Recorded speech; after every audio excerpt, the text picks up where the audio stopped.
Hello everybody, I'm Joseph Leighton and I'm here on behalf of Moving on Music talking about all things jazz guitar related. This is the third and final, I know, very sad, final video. In the first video, I spoke about the gear associated, like this guitar and the amp and stuff, and I gave you some listening suggestions. In the second video, we spoke about playing over one tonality, a minor tonality, a la So What by Miles Davis. So I give you some voicing ideas to get you started. In this video, I thought we would talk about learning jazz standards, learning them for the first time, how I approach learning one. I thought at first that I would just show you a tune that I knew and talk about that, but I thought it would be more interesting if I actually started to learn one on tape. Yeah, so we're going to do that. I think I know which tune. I think we're going to do Easy to Love. It's a song that I've listened to quite a lot. I've never played it at a I've never played it at a jam session or anything, so this will be the first time I'm actually getting to play it. But I have a good idea of the form in my head, so that helps out a lot. So yeah, we'll get to that right now. But yeah, so I'm just going to give you some kind of do's and don'ts when learning a standard for the first time. This is just my approach. I mean, you can do however you like, but this is just my approach to doing it. Because obviously it can be quite scary when when you're learning them for the first time, because there's the chords of like numbers at the end of them and extensions and weird names like altered and diminished and crazy stuff, which can make you a bit scared at first. But yeah, once you get over that, it's just like learning a pop song or a rock song.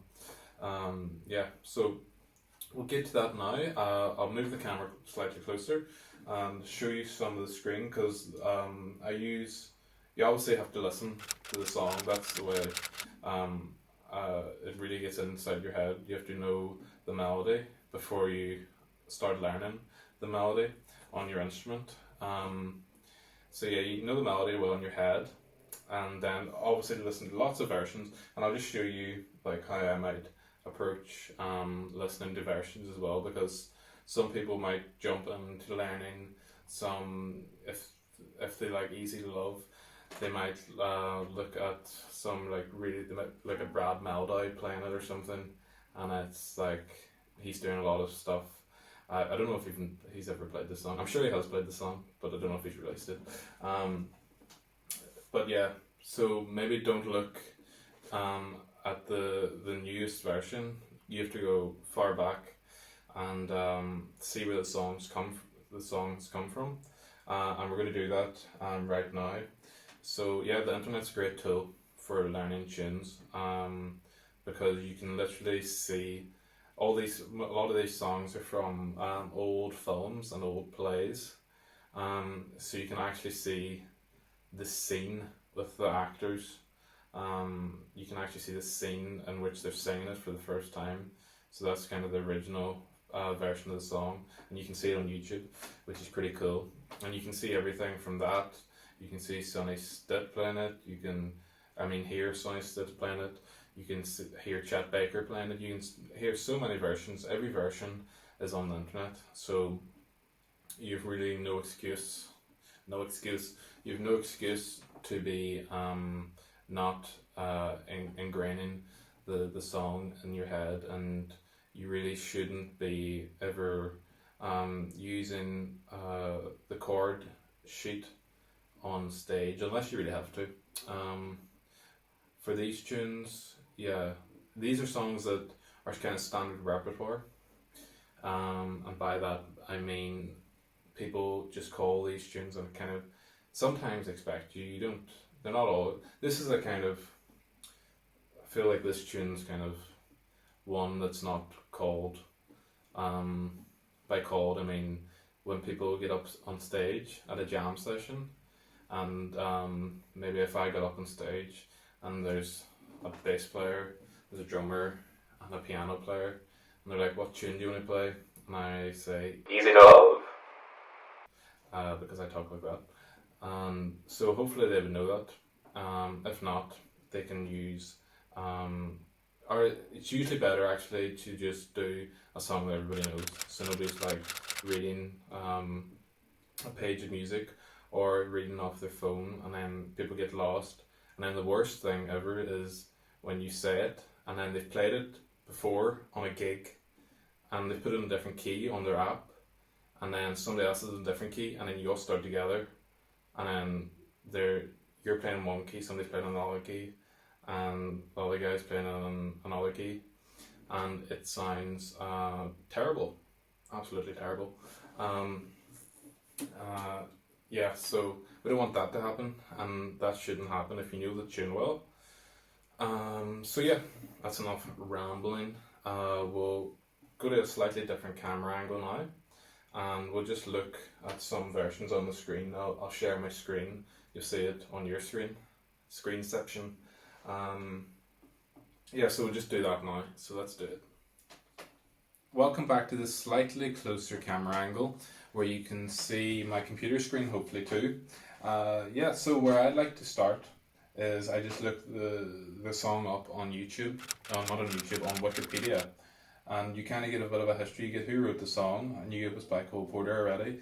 Cole Porter was a very prolific jazz composer, and it was from a musical called Anything Goes. You can see it was actually cut from the musical, and you can see early hit versions by Shep Fields, which is a fantastic name. Francis Langford, also fantastic name, and Ray Noble, also a very fantastic name. So we can already see that people back then had better names than they do now. And we can also see other notable recordings. So we got Billie Holiday, yeah, Ella Fitzgerald, lots of Oscar Peterson, Gene Ammons, Bill Evans. So from that list, you can go onto YouTube, and then you can listen to all the different versions. So listening to the versions, I think, will be the most valuable thing. So if I go on to YouTube, I've already looked it up here, and this is the actual film scene that the tune's from. So yeah, so if we listen, so this part here, this is called the verse, which is, it's weird in jazz. The tunes have a thing called the verse, which comes before the tune, and it's never played. Nobody ever plays them, which is kind of strange. In a pop song or a rock song, the verse is like the start of the song, but in this, it's like it's just a precursor to the song. So he's singing that here. So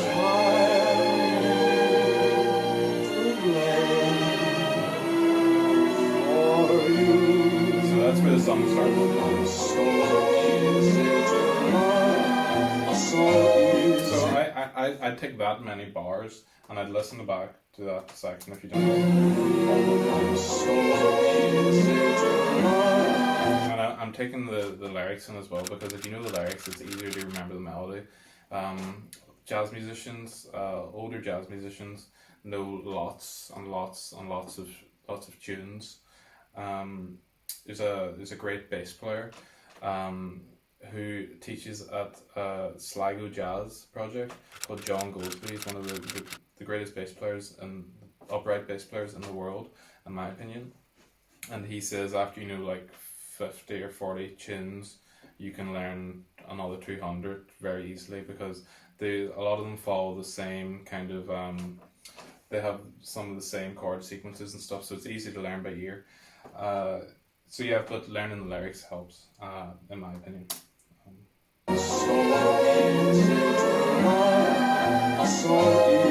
Alright, so also I think it's best not to go near your instrument right away. So I'm kind of hearing the chord sequences, trying to use my ear to pick out the harmony. I've got better at this over time. I'm still not amazing at it by any means, but yeah, I've got better at it. So if I hear that the first chord's a minor chord, and then I think it goes a fourth up from that chord, I think. And then let's see.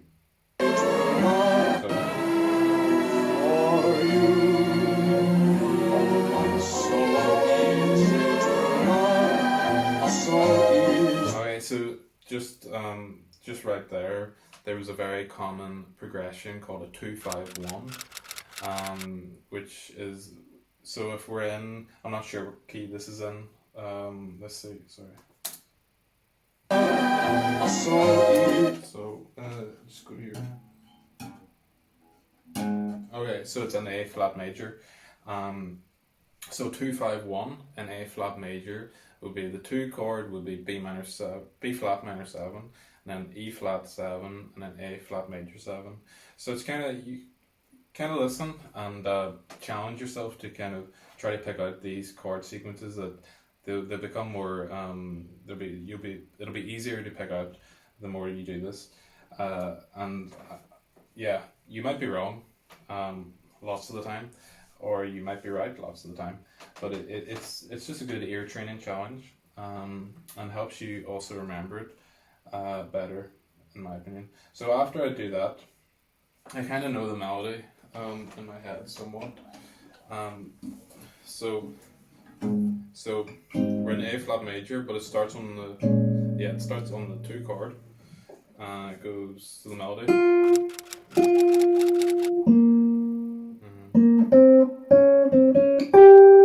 So really learn the melody best you can. So what I would do is learn the melody and the root notes. I think that's kind of a good way to do it.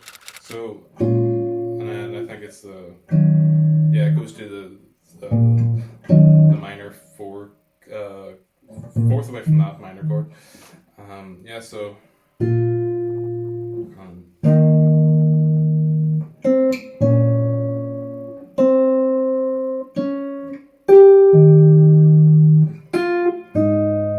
Okay, so really simple. That's literally the first 4 bars. Yeah, the first 4 bars. So go through the song like that, really simple, and then after a while you can flesh out the chords, make your own little solo guitar version, adds thirds and sevenths to the chords. So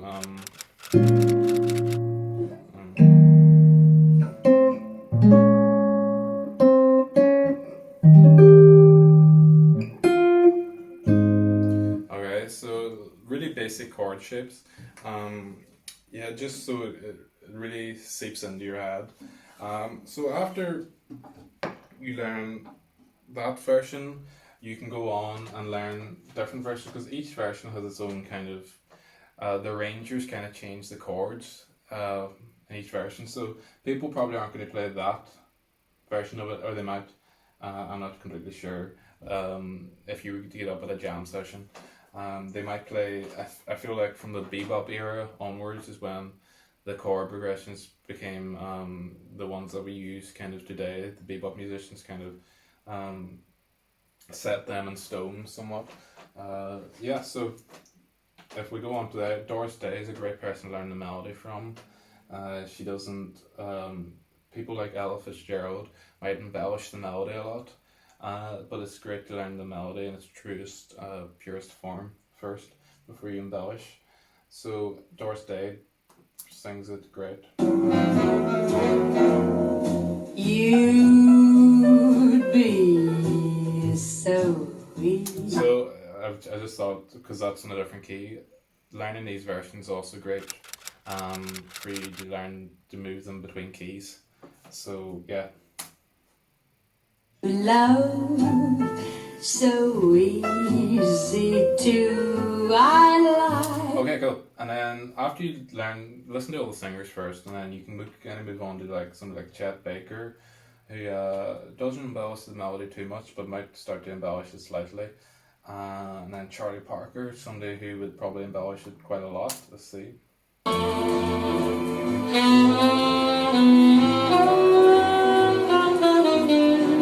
So things like that. That's not part of the melody, but it's something he's added a little bit of chromaticism. So, and then you can go on to somebody like Sonny Stitt, who, let's see, so from what I remember, I don't think his chords are the same as this version. I'm pretty sure they're a bit different.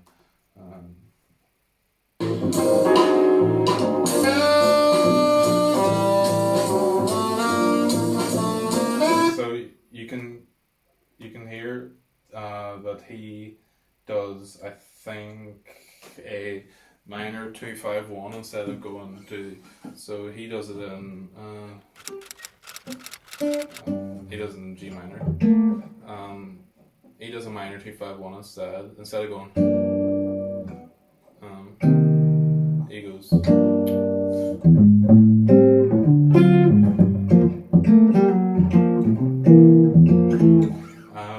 Yeah, so he does a minor 2-5-1, and I think that's